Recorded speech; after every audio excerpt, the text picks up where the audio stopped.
see some friends here. That's very nice. Sunanda, did you get those horrific winds down there?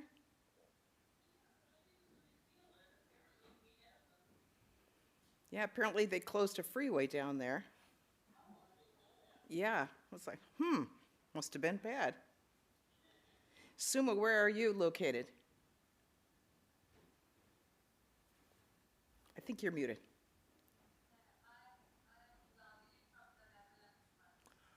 Oh my gracious. Well, welcome to the warm weather here.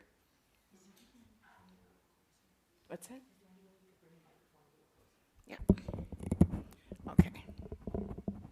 Moving the microphone closer. Okay. Well, welcome Suma from the Netherlands.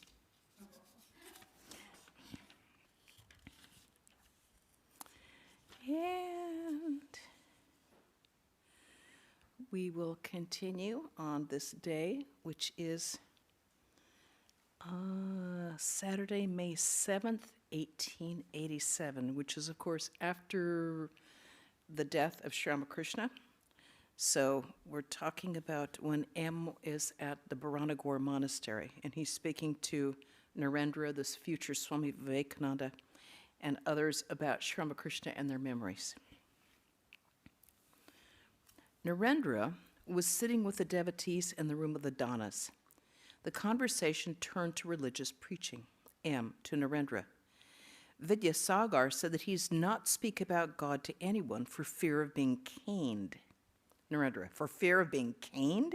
What does he mean? M. This is what Vidyasagar says. Suppose that after death we all go to God.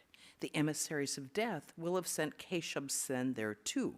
Keshab Sen, no doubt, committed sins while he was living on earth. When that is proved, perhaps God will say, "Give him 25 stripes." Then suppose I am taken to God.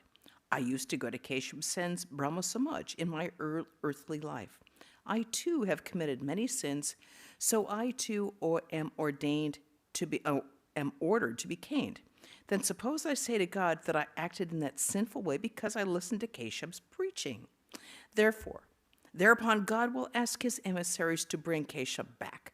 When he is brought, you yourself knew nothing about spiritual matters, and yet you had the hardihood, which I guess is the nerve, to teach others about God. Emissaries, give him 25 stripes more. Everyone laughed.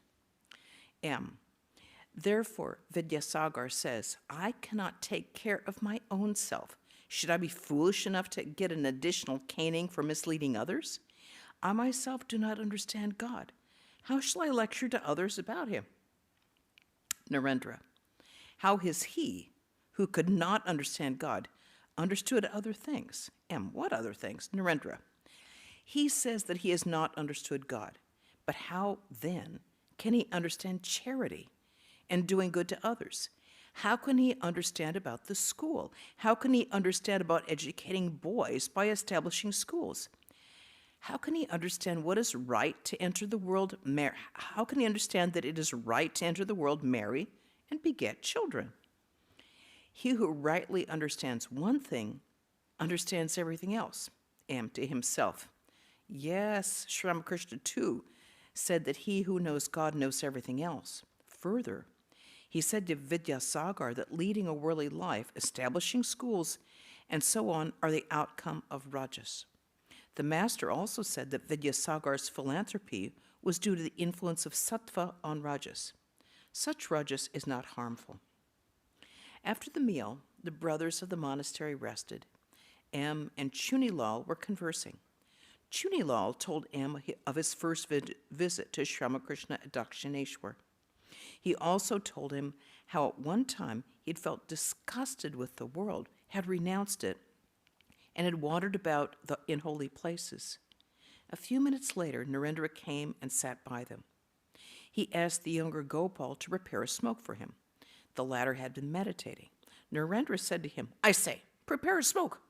What do you mean by this meditation? First of all, prepare yourself for spiritual life by serving God and the holy men. Then you will be able to meditate. First of all, karma, and then meditation. Everybody laughed. There was a big plot of wooded land to the west of the monastery compound.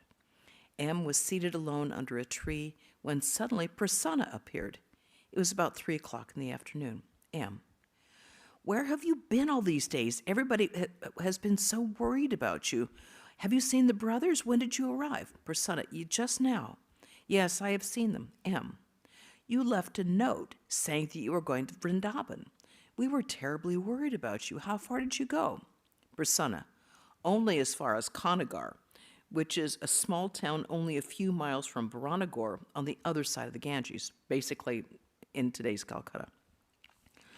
Both of them laughed. M: "Sit down. Tell me all about it. Where did you stop first?" Prasanna: "At the Dakshineshwar temple garden. I spent one night there."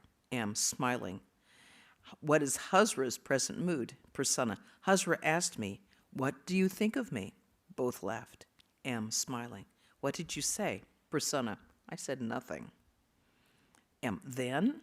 Prasanna: "Then he asked me whether I'd brought tobacco for him." Both laughed. Prasanna: "He wanted me to wait on him." Laughter. M: "Where did you go next?" Prasanna: "By degrees I got to Kanagar. I spent the night in the open. I intended to proceed farther and ask some gentlemen whether I could procure enough money there for a railway ticket to the upcountry." M: "What did they say?" Prasanna: "They said, 'You may get a rupee or so, but who will give you the whole fare?'" Both laughed. M: "What did you take with you?" Prasanna: "Oh, 1 or 2 pieces of cloth and a picture of the master," that means Sri Ramakrishna. "I didn't show the picture to anybody." Shashi's father, that's later Swami Ramakrishnananda, Shashi's father came to the mutt. He wanted to take his son home. During Sri Ramakrishna's illness, Shashi had nursed the master for 9 months with unswerving zeal. He had won a scholarship at the entrance examination for his academic ability and had studied up to the BA, but he had not appeared at the examination.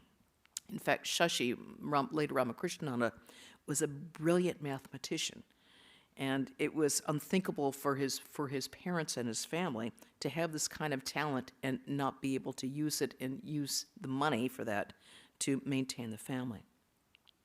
His father, that Shashi's father, a poor Brahmin, was a devout Hindu and spent much of his time in spiritual practice. Shashi was his eldest son. His parents had hoped that after completing his education, he would earn money and remove the family's financial difficulties. But Shashi had renounced the world for the realization of God. Whenever he thought of his father and mother, he felt great anguish of heart. Many a time he said to his friends with tears in his eyes, "I am at a loss as to my duty. Alas, I could not serve my parents. I could not be of any use to them. What great hope they placed in me. On account of our poverty, my mother did not have any jewelry. I cherished the desire to buy some for her. But now all my hopes are frustrated. It is impossible for me to return home. My master, that Sri Ramakrishna, asked me to renounce lust and greed. I simply cannot return home." After Sri Ramakrishna's passing away, Shashi's father had hoped that his son would come back to the family. The boy had spent a few days at home, but immediately after the establishment of the new monastery, he had begun to frequent it, and after a few days, had decided to remain there as one of its members.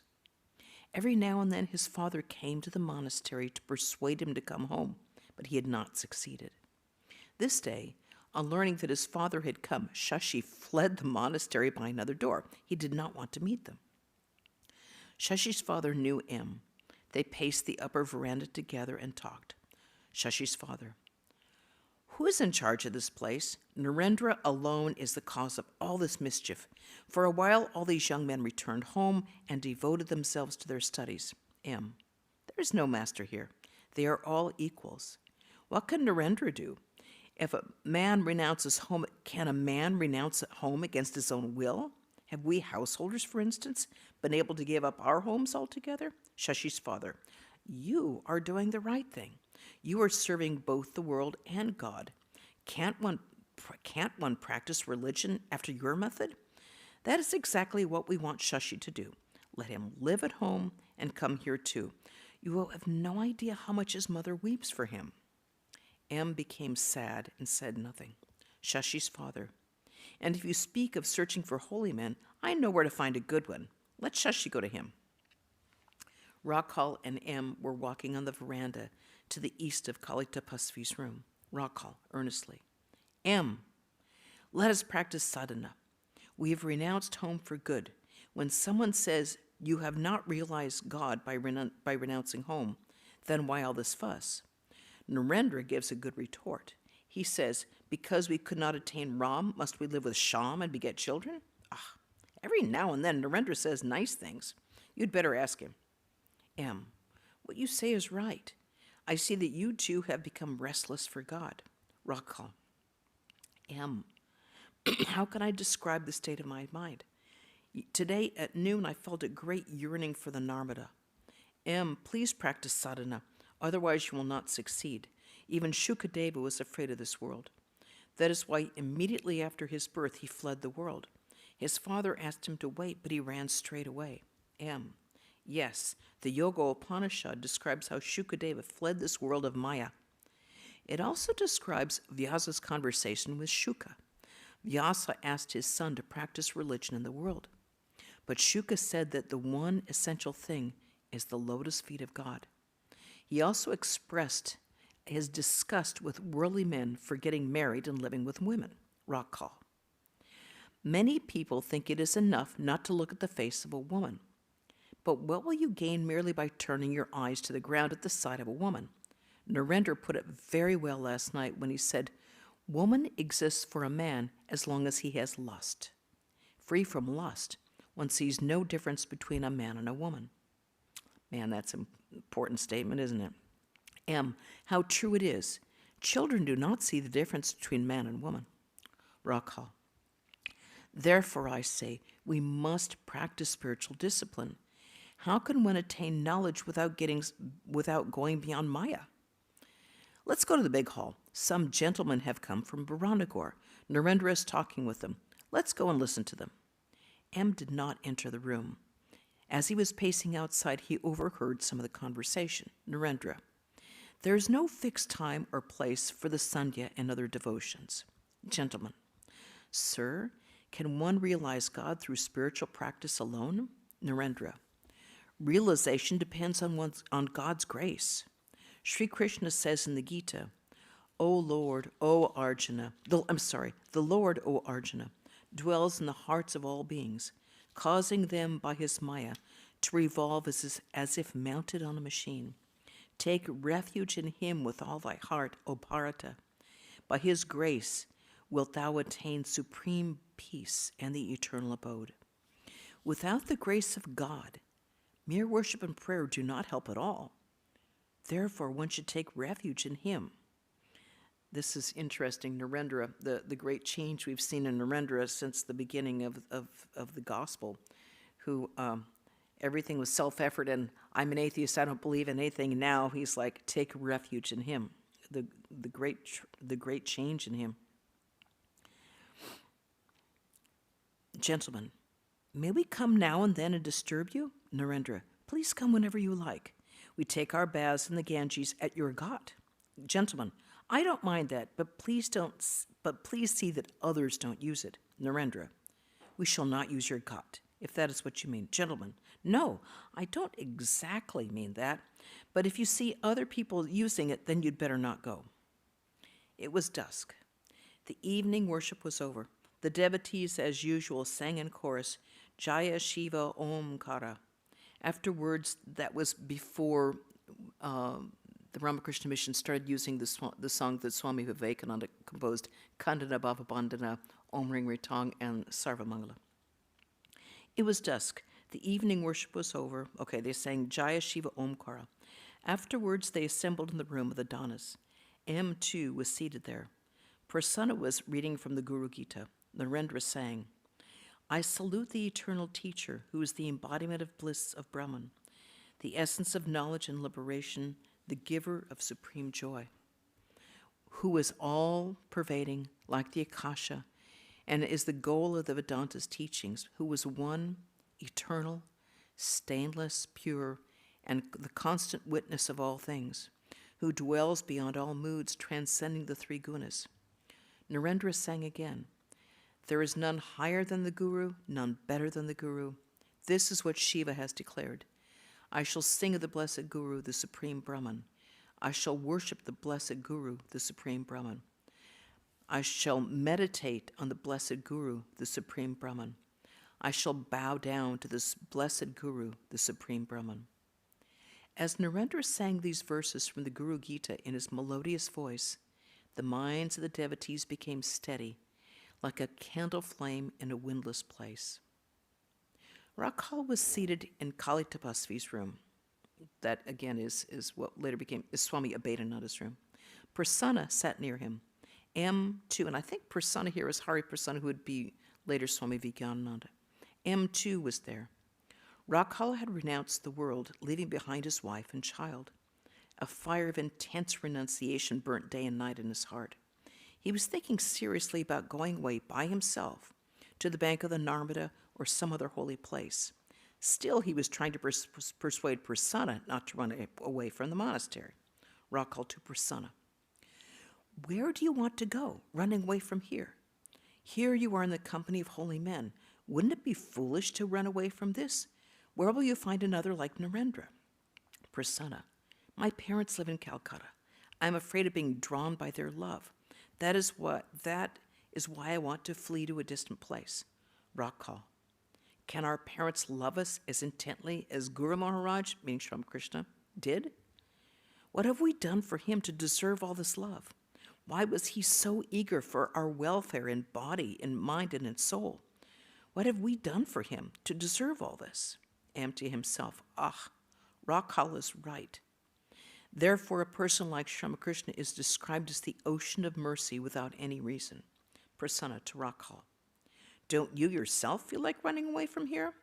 Rakhal. Yes, now and then I have a fancy to spend a few days on the bank of the Narmada. I say to myself, let me go to a place like that and practice sadhana in a garden. Again, I feel a strong desire to practice the Panchatapa for 3 days. But I hesitate to live in a garden that belongs to worldly people. Tarak, who's Swami Shivananda, and Prasanna were talking in the room of the Danas. Tarak had lost his mother. His father, like Rakhal's father, had married a second time. Tarak himself had married, but had lost his wife. Now the monastery was his home. He, too, was trying to persuade Prasanna to live there. Prasanna, I have neither jnana nor prema.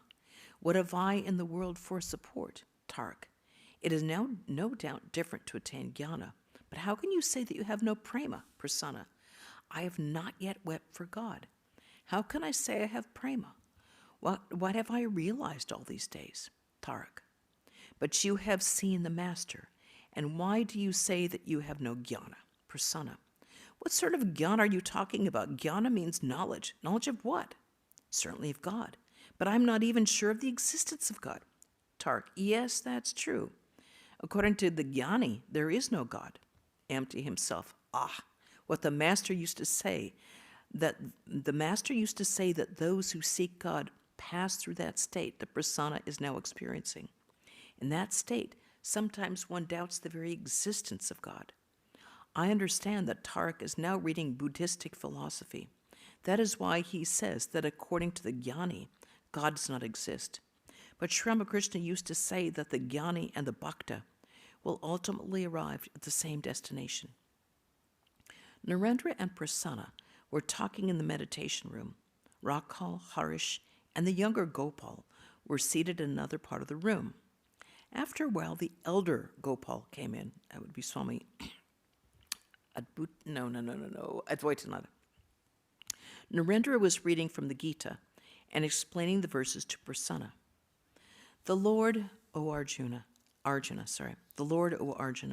dwells in the hearts of all beings, causing them by his maya to revolve as if mounted on a machine. Take refuge in him with all thy heart, O Bharata. By his grace wilt thou attain supreme bliss and the eternal abode, relinquishing all dharmas. Take refuge in me alone. I shall liberate thee from all sins. Grieve not. Narendra, do you notice what Krishna said? Mounted on a machine. The Lord, by his maya, causes all beings to revolve as if mounted on a machine. To seek to know God? You are but a worm among worms. And you to know God? Just reflect a moment. What is man? It is said that each one of the myriads of stars that shines overhead represents a solar system. This earth of ours is only a part of one solar system, and even that, too, is too big for us.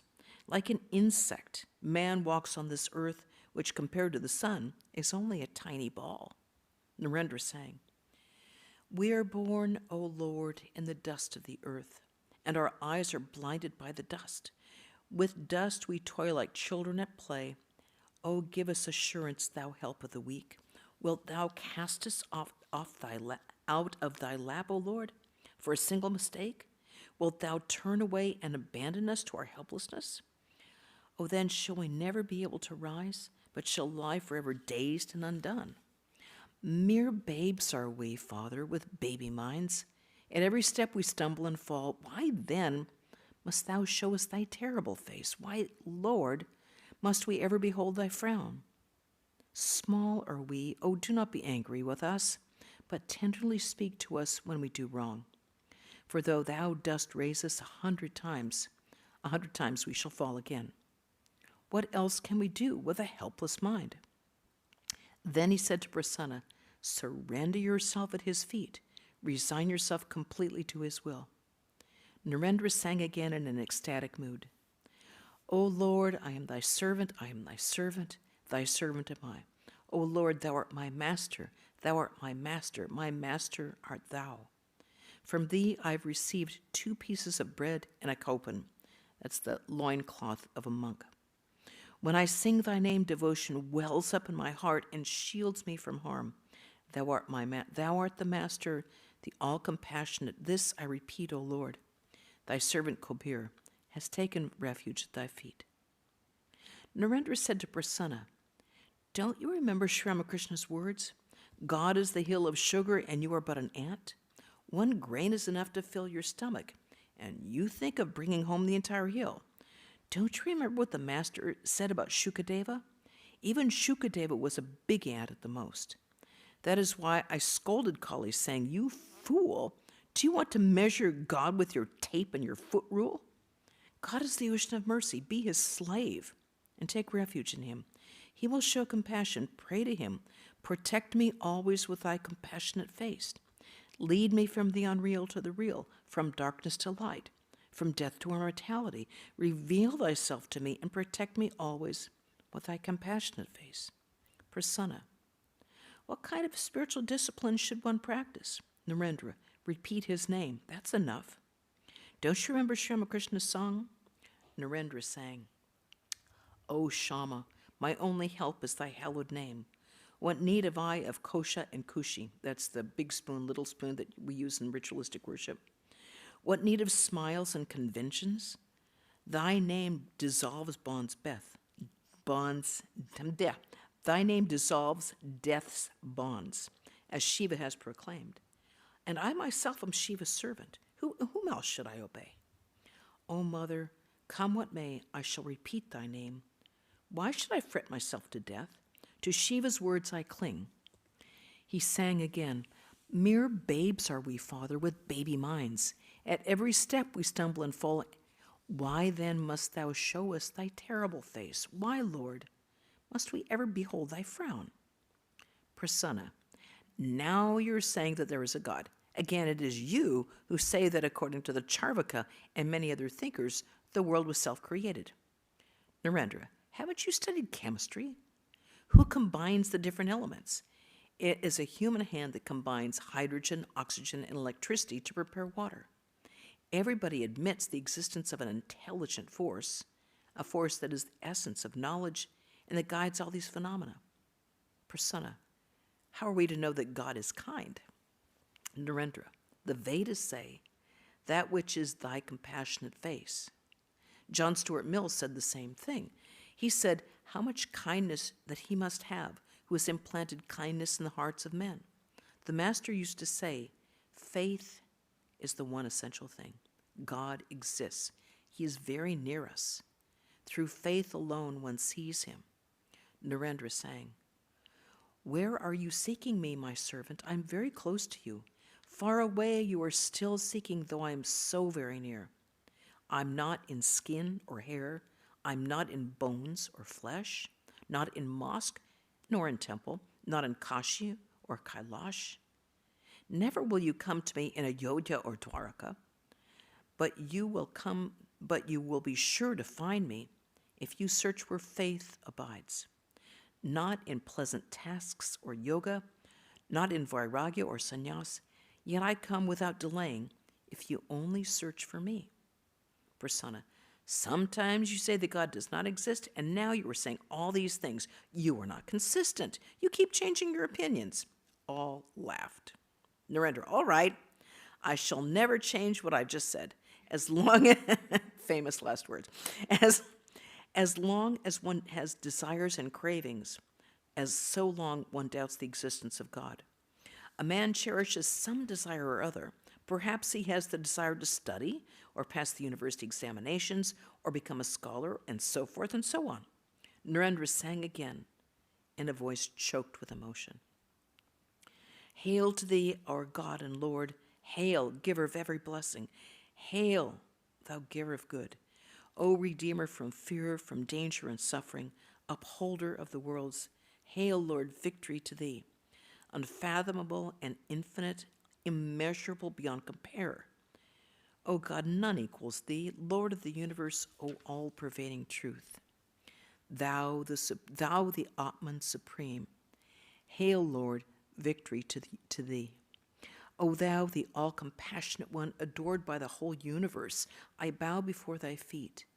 Thou art the only refuge in life and in death, O Lord. Before thy feet I bow.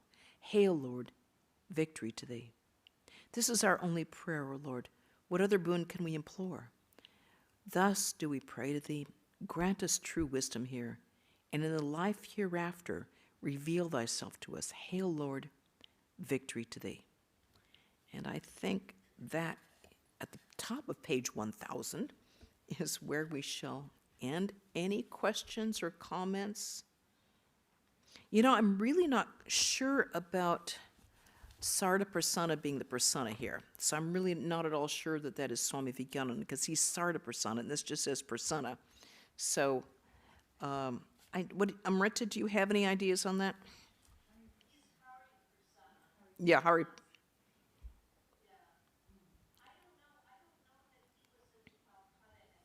Yes, he might have been up north at that point. Yeah. But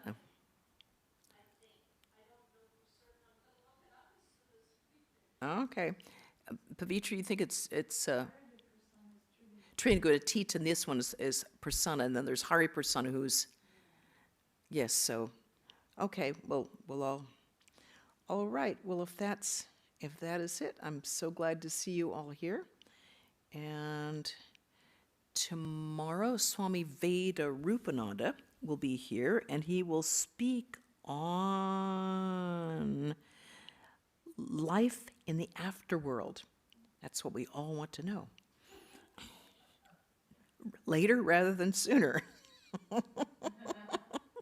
And let's see, we'll be having Swami Vivekananda Puja here by Zoom and in person this coming Tuesday.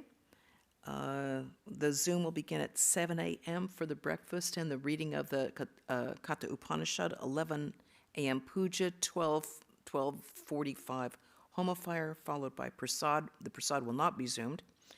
And then Wednesday, there will be more readings from the for Seekers of God. And the following Saturday, Swami Sarvadevananda will give a class on the Bhagavad Gita. Okay, I see Lavanya here. Happy birthday, Lavanya. Okay, and I'll close with a chant. Om Shanti Shanti Shanti Hari Om Tat Sat Sri Ramakrishna Arpanamastu. Thank you for joining.